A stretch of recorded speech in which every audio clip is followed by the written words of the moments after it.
You know, with this cost of living crisis that we're all going through at the moment with the bills and everything else, we all seem to be obsessed with money and where the next pound note's coming from, I suppose.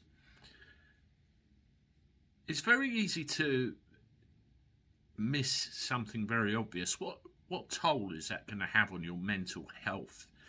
And I read a headline which really disturbed me, and I want to share it with you.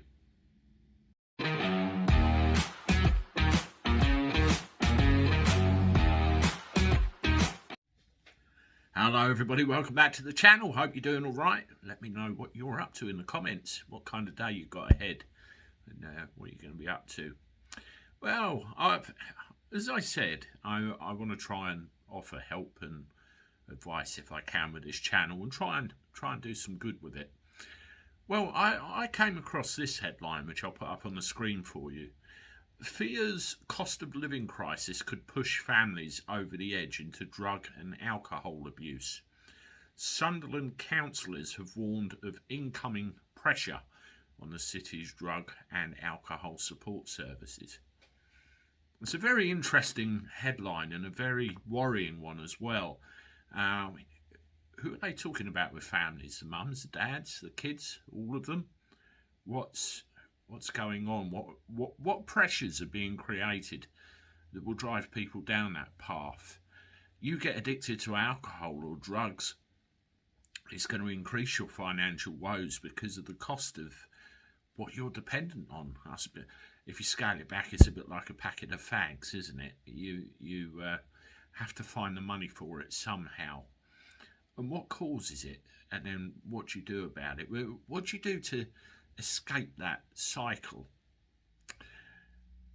I'll tell you a story that its roots started roughly 25 years ago.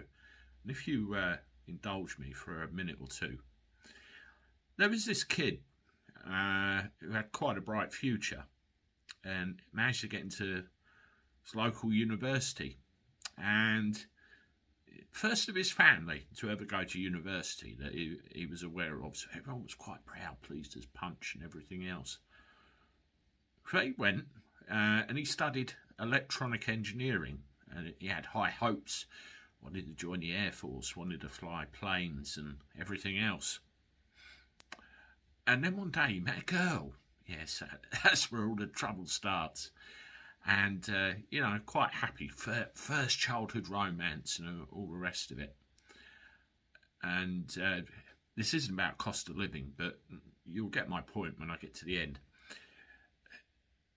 They fell in love, or he fell in love with her. And eventually, of course, the girl dumped him. He was absolutely devastated. He thought his whole world had fell apart. What did he do? Because of his low self-esteem and the pressure and the feelings of isolation, and there's nothing anybody could do, he decided to drink. Well, it started off with beer and then graduated to whiskey. And then that whiskey became a whole bottle. And then it became a bottle every day.